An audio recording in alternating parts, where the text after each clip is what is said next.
Assalamu alaikum. Before I bless you with my words of wisdom, I'm going to ask you to do something. Brothers, move forward. We don't sit like this. Come on, brothers. Horrible. We Muslims, we do everything differently. And the world is now waking up and realizing that. And they're having to ask themselves, who are these guys? Who are these people? And many people are accepting Islam because of that. Everything about us is unique. The way we sit. We don't sit like other people. In a masjid, in a gathering, we sit, make sure there's no spaces in between. This is how Rasulullah taught the Sahaba Kiram. People who have observed the Sahaba Kiram sitting, they gave 3 descriptions, maybe more, but as far as my limited knowledge goes. Some people say the Sahaba Kiram used to sit so close together, if a cloth was thrown over them, it wouldn't dip anywhere. If that happened now, there'd be a dip there, massive dip here, massive dip. Come on, brothers. Move up, move in, inshallah.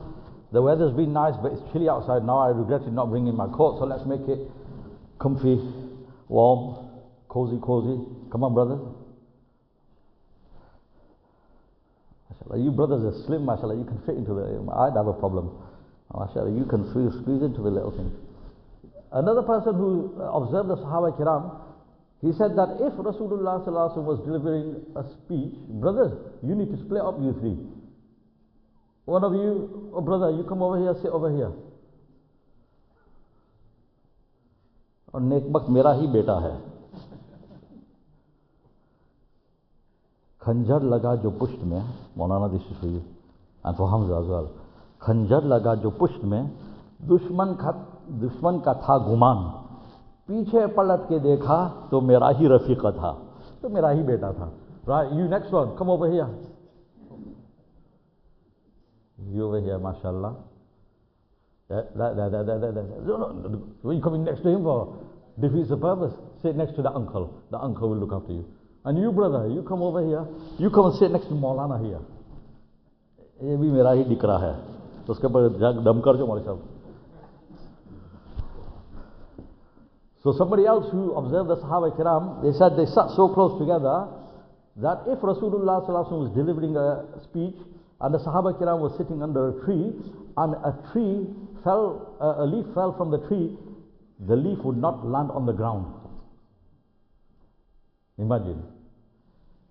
And someone else said the Sahaba Kiram sat so close together and so motionless that birds would come and perch on them.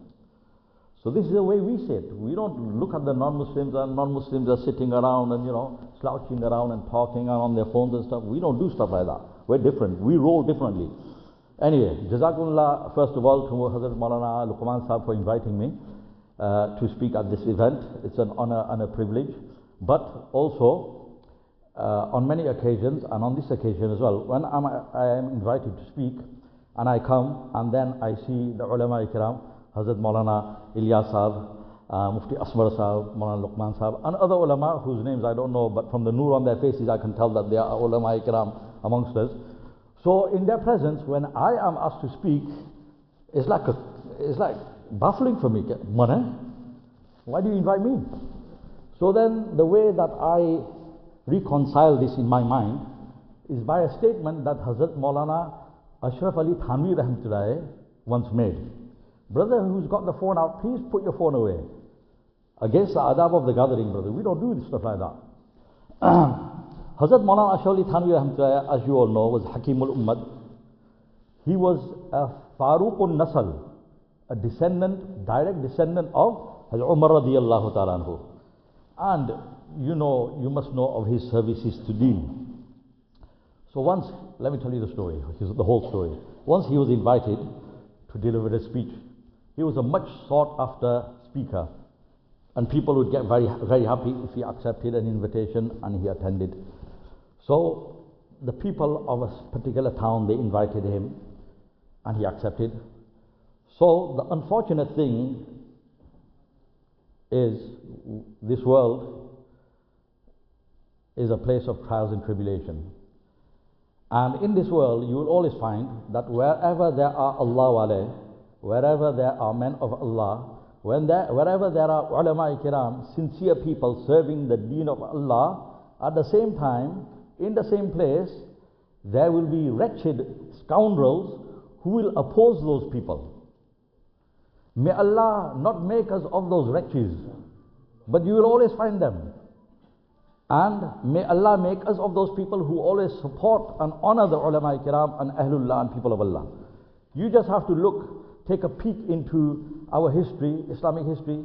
Imam Bukhari rahmatullah, Imam Abu Hanifa rahmatullah, Imam Muslim rahmatullah, Imam Ahmad ibn Hanbal rahmatullah, big ulama kiram, prominent personalities in Islam, and yet they were persecuted. Some of them tortured, some of them succumbed to their injuries and died due to their torture, just because they were on haqq.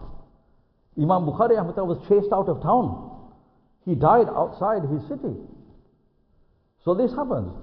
So Hazrat Molana Hakimul Ummat, Molana Shawli Thanwi rahmatullah is invited. People love him, people invite him, he accepts, they're dead happy. But one scoundrel, Nalaik, Badbakhat, he, for no reason, why would you hate an alim? Why would you? The question has to be asked, why would a person hate an alim who is doing the right thing? Simply because he's got evil inside him. So this person, he wrote a letter to Molana Shawli Thanwi, and he said that, I hear that the people of my town have invited you to come to our town. How dare you accept the invitation? He said, first of all, you are a julaha. Jolaha. Jolaha means a weaver. So, you know, like a lowly laborer. So he tried to diss him. He said, secondly, I don't consider you an alim. I think you're a jahil, an ignoramus. Thirdly, he says, in fact, I think you're a kafir. Allahu Akbar. Fourthly, he says, if you do come, then be careful what you say. Sambal ke bolna. So Molana Shawli, he read the letter, he filed the letter away, and then on the day, appointed day, he went for the talk. When he sat down to deliver the speech, before commencing the speech, he said that somebody wrote to me, and I would like to address those points. He said, first of all, the person said that I am a julaha, I'm a laborer. He said, brothers, I've come to do a bayan. I have not come with a marriage proposal. Occupation, profession is seen when you're going to give your daughter to somebody. Yes? He said, I've not come for that reason. I've not come to marry a girl here. So it's no concern of yours. Don't worry yourselves what my occupation is. मैं शादी करने तो आया नहीं. By the by, I'm going to go off a bit to tell you a joke. This couple, they were dating, which is haram, and they decided to get married. Back in the days, brothers, Brother Umar Farooq and others who are as young as me will attest to this. If there was a love marriage, if a couple did hanky-panky and they decided to get married, everyone would say, Astaghfirullah. Yes, it's wrong. It's wrong in our Shariat. But look how the decline comes now. Just recently, somebody was telling me, oh, she got fixed up to this guy. I said, oh, right, okay, that's a bit unusual. I said, love marriage. Oh, Masab, don't say that. You can't say that. I said, why not? It's a love marriage. No, Masab. And you know what they said then? You know what people say now? You hear it in the houses. Sisters, if you're listening, you utter these words. I hear them all the time. We say now, not we, not me. A lot of people, a lot of Muslims say now what English people used to say back in the days. You know, when we were at Harewood, back in the days, when an English boy, girl were going out, you know, the teachers, they would say, ah, it's so cute, puppy love, ah. Now, Apnes are saying the same thing. Oh, Masab, it's so cute. Astaghfirullah, it's haram. Now, Masab, they just met. Well, they must have done more than met if they're willing to walk down the aisle with each other. Ah, it's Masab, it's so cute. No, it's not, it's haram. And I will say it's haram till the end of my days. And if you are saying it's acceptable, if you're saying, chalo kaini, okay, and you're telling your sons and daughters, go out there, save me the hassle, find your own, right? And if you're promoting this, then you are going to die, I'm going to die as well. And the world is going to continue. And these evils are going to continue and flourish until living in sin will become acceptable amongst Muslims. And all the sin will be on your head. In the qabr, you'll be getting godas, you'll be getting knocked out. You don't even get the pleasure of all that. Other people are getting the pleasure, you're getting hammered for it. So I said, don't be so naive. Anyway, so this boy and girl, they were like, so then the girl, she's adamant, she wants to marry this guy. This is a joke, by the way, yeah? I've moved on from the serious story I was telling you. That's my problem. So she goes to her dad. So dad goes, no ways. Listen, because the mom and dad, they were professionals, middle class, brought her up in luxury and everything. So dad says, no ways. But she kept on insisting. So the dad goes, in the end, he gave in. He said, okay, call him. Let me and your mom talk to him. So the guy came, all dressed up and on his best behavior, trying to hide the tattoos and all that sort of stuff. So the dad took him into a room and started asking him. He said, so okay, son, what do you hope to do in life? He said, I don't know. God will provide for me though. He said, have you got a job? He said, no, but I'm working towards it and God will provide for me. He said, have you got any studies? He said, yeah, I'm studying right now and hopefully I'll get a degree one day and God will provide for me. He said, listen, if you're going to get married to my daughter, how are you going to support her? She's been brought up. We've given her the best. He said, oh, I'll find something and God will provide for us. How are you going to buy a wedding ring? How much money have you got? He said, I've got £100 saved up and God will provide for me. So what about if you have children? God will provide for me. So the old man obviously is dead, disgusted. Eventually sends him away. So when he meets his wife, the mother of the daughter, she says, so what do you think? So the dad goes, he's got no plans, he's got no job, he's got no degree, he's got no money, and apparently he thinks I'm God. Apparently he thinks I'm God. Meaning, I'm going to provide everything. Anyway, going back to the serious thing, yeah? So Molana said, accusation number one, I'm a julaha, it doesn't concern you. I've not come with a marriage proposal anyway. He said, the second thing that the person said was that I am a kafir. He said, that's not true. I'm a Muslim, alhamdulillah. And if you still doubt it, then here, listen to this. Ashhadu an la ilaha illallah wa ashhadu anna Muhammadur abduhu wa rasuluhu. I've become a Muslim. Now you can listen to me. He said, the third thing is, the person said that I am a jahil. He said, that is an allegation and that's liable. That's not true. I am not a jahil. I am ajhalul jahilin. I'm the biggest ignoramus.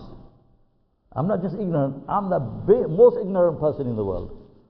Imagine an alim who had penned over 1,000 books in his lifetime, in Arabic, in Urdu, in Persian, and whose service to deen is never ending, and he's produced countless scholars and countless men of Allah. He is saying about himself, I am ajhalul jahilin, I'm ignorant. Allahu Akbar. This is a quality that we people need to bring inside ourselves. Today, brothers, forgive me for saying this, I went to one country, third world country, proper rundown. I came back and people hate going Jamaat there. But I went because there's infrastructure is bad and there's stagnant water, mosquitoes, and it's very hot and everything. When I came back, usually when people come back from there, they say, oh, don't go there, never go in there again. When the people ask me, I said, it's the best country I've ever been to. They said, how? I said, listen, a country is not made up by the buildings and all that. I said, a country is made by the people. These people are the nicest people I've ever met collectively as a population. I never saw two people fighting or arguing. They're so down to earth. Anyone will talk to you. And then I said to him, it reminds me of what our community was back in the days, in the 80s, when we were growing up. People were just so loving and giving. House doors were always open. In Ramadan, the streets were alive with the smell of samosas and bhajiyas. Let's take Howcroft Street, for example. You got one side houses, the other side. After Asr, if you went in that street, you looked up, Maybach Street, Howcroft Street, View Street, all these streets, you know what you'd see? You'd see a kid come out of the house, of one house with a plate in his hand, with a tissue over it. I don't know what the tissue was for, he always threw away. And he'd cross the street and go into a house. And another kid would come out of a house and zigzag, zigzag, zigzag, zigzag. That's all that would go on between Asr and Maghrib. And the kid that's got into that house, the khala would say, oh, Thobija, Thobija. I have to give this plate back. Sal. And she'd fill it up, she'd put a tissue on. There'd be tissues flying everywhere. And I'd say, do you see that now? Brother doesn't send to his brother's house. Isn't it?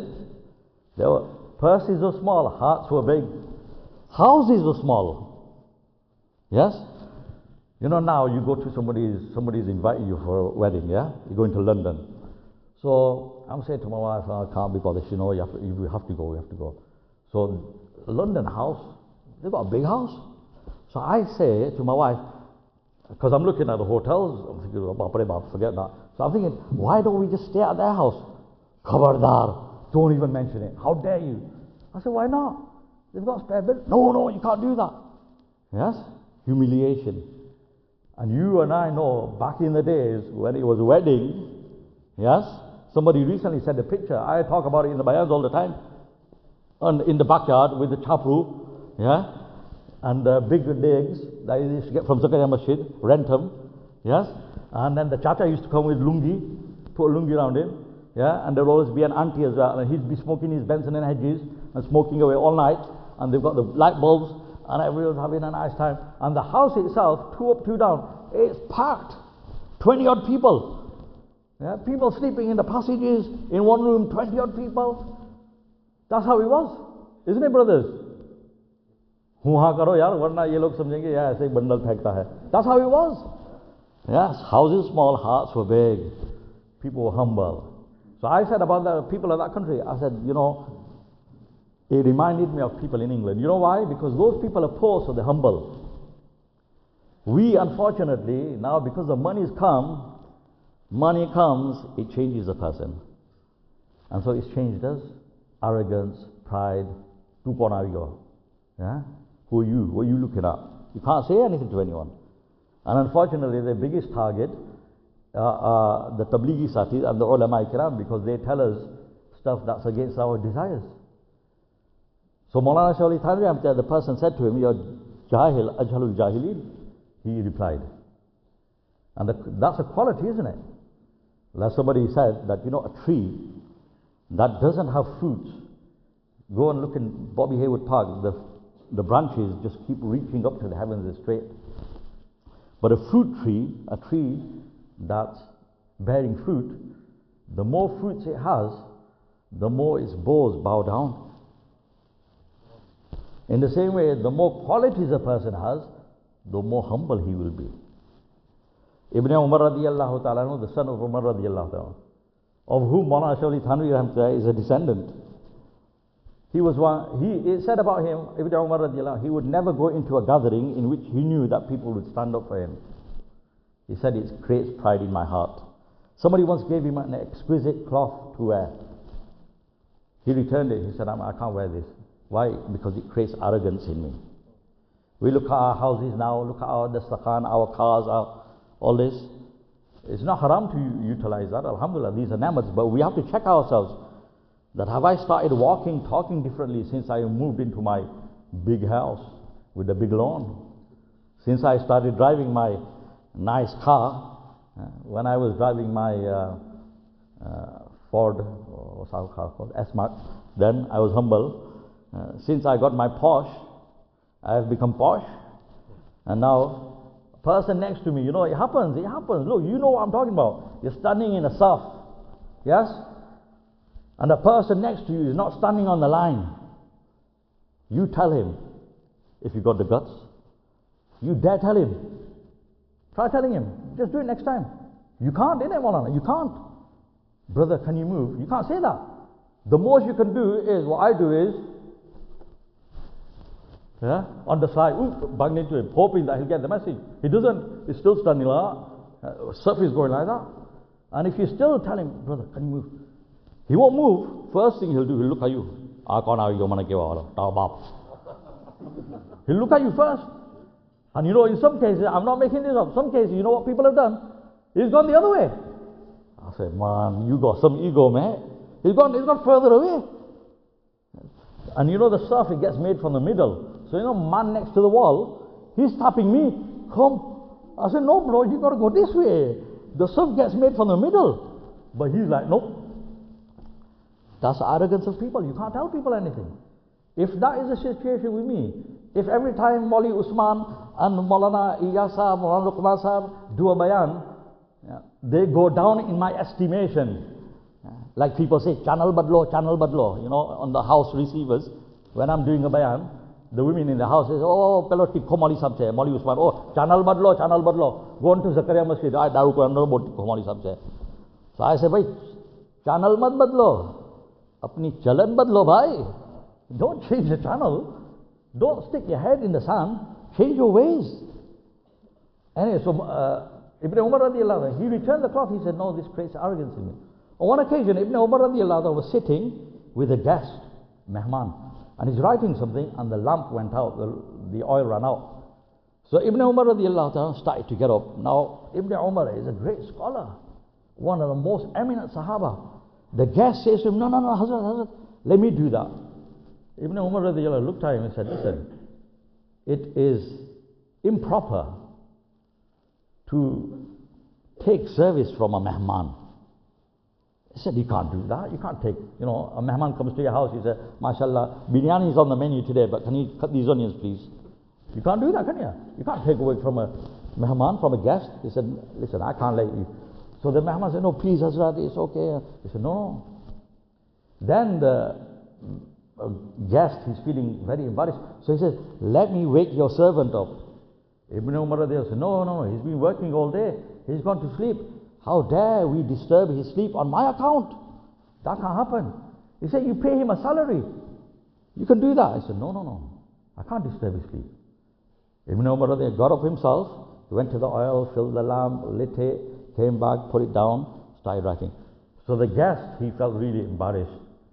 And he said that, you know, man, this doesn't feel right, that in my presence you did this work. Ibn Umar said to him, listen, when I got up from here to fill the lamp, I was Ibn Umar. After I've performed that menial task, which you thought was below me, when I come back and sit down here, I'm still Ibn Umar. Performing that task has not diminished my status. And he said, Allah loves the humble people. This is how humble they were.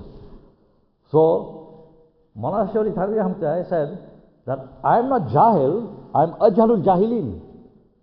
But what gives me the right to speak here is, he said, I have shared the company of some Allah wale, pious people. And I've heard their words, and I have come to share their words of wisdom with you. That's what gives me a right to speak here.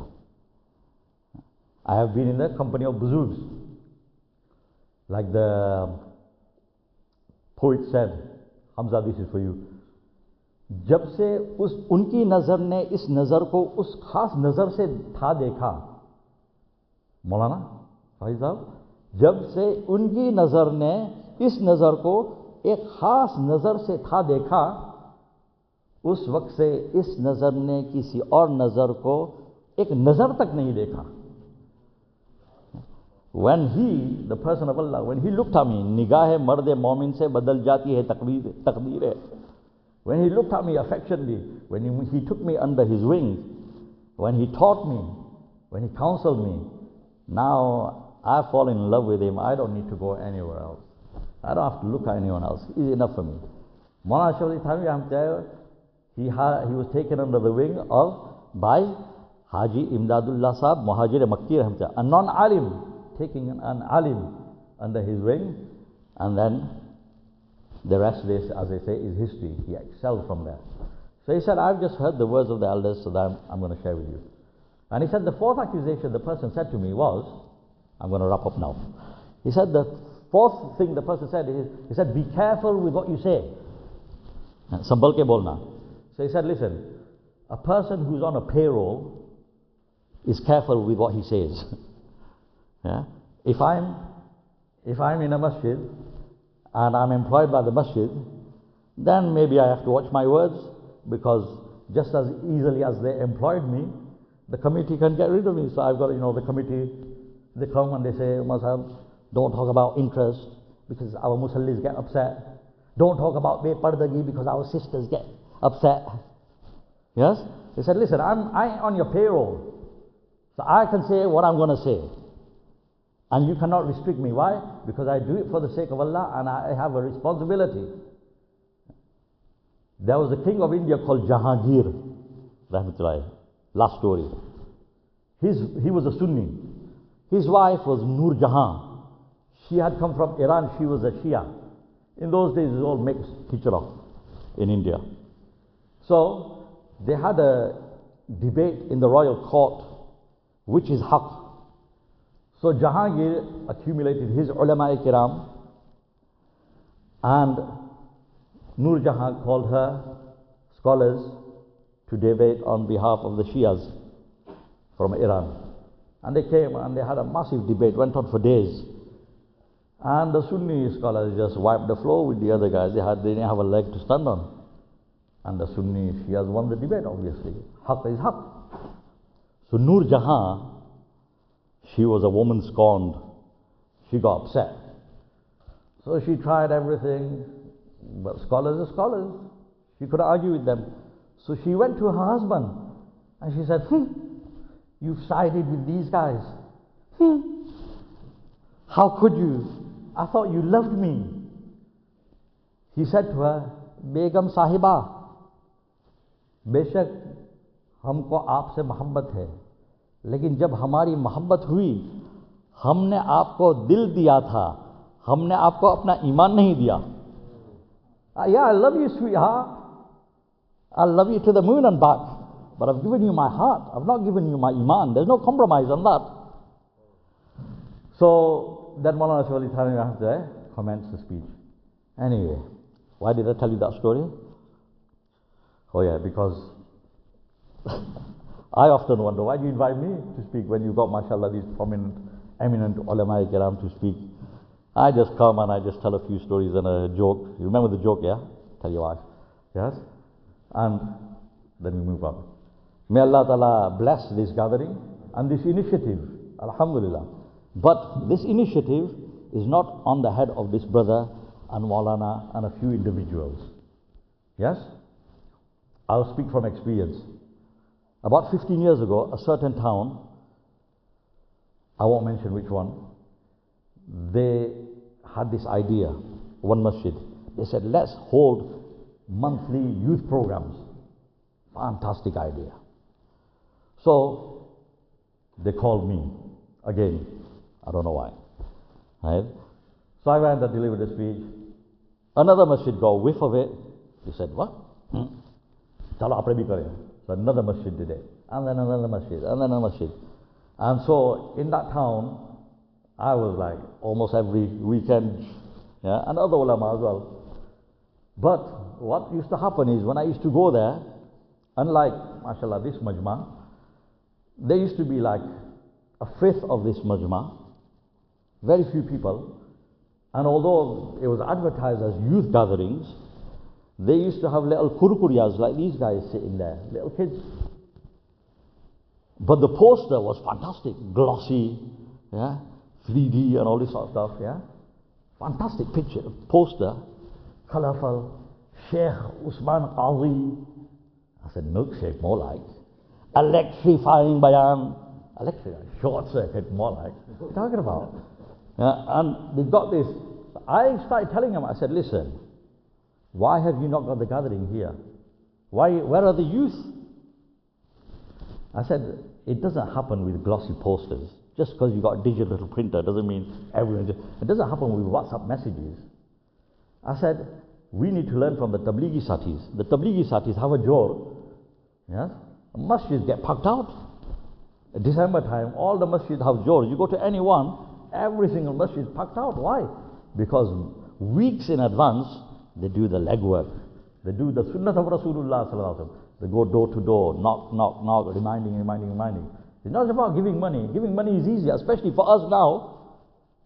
I've known individuals. I went to one place and they introduced me to this old man. I said, Walaikum salam, thinking nothing. They took me back. They said, you know who this is? I said, no.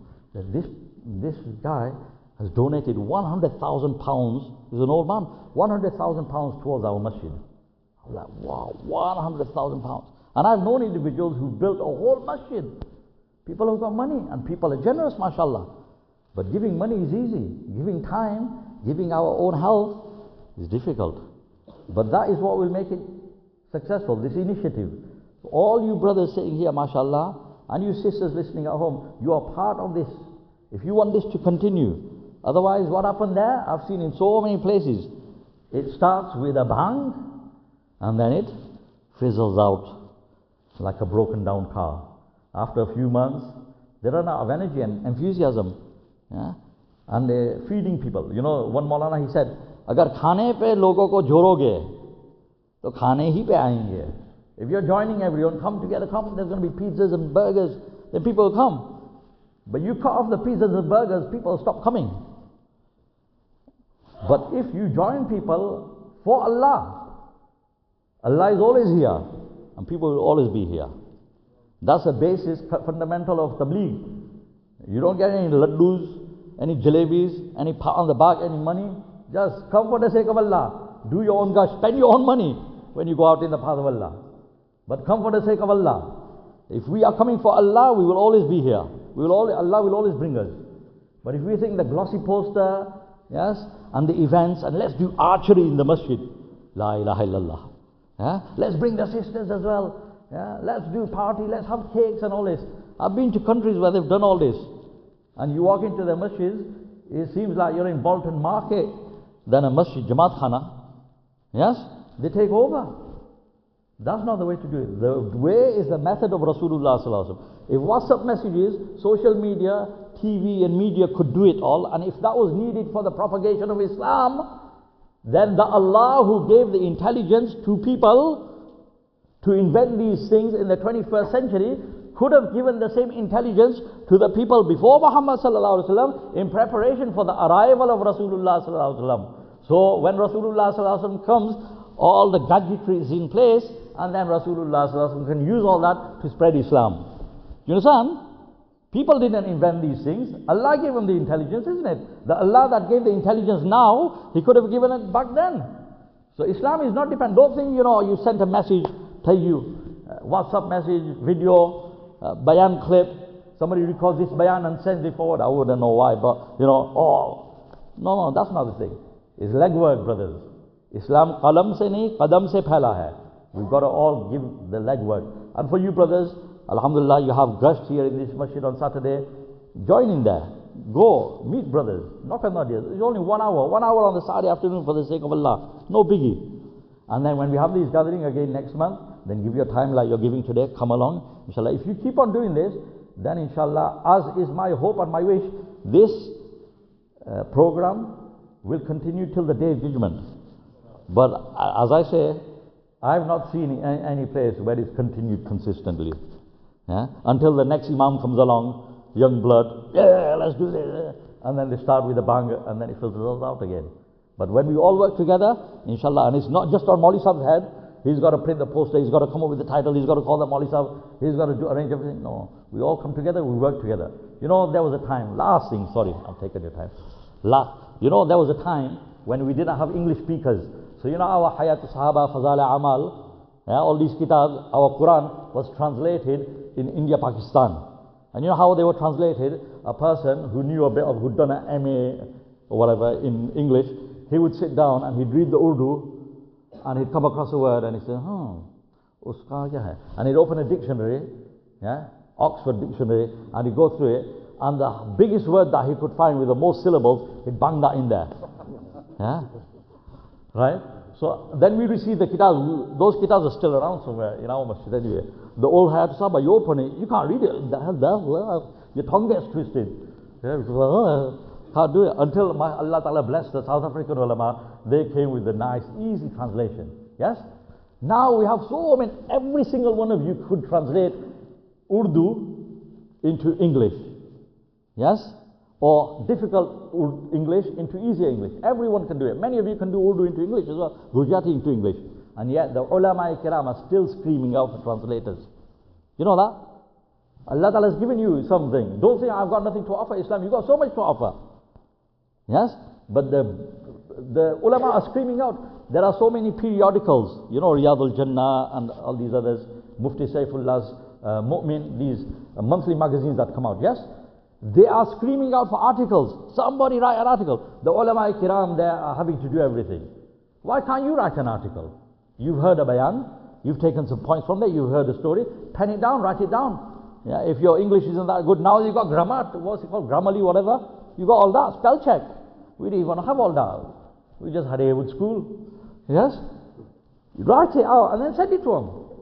And don't ask for how much are you going to pay me. By lillah, for the sake of Allah. There's so much that we could do as communities. And yeah, people are sitting back and yeah. Sometimes I go to a place and I've got to do a bayan.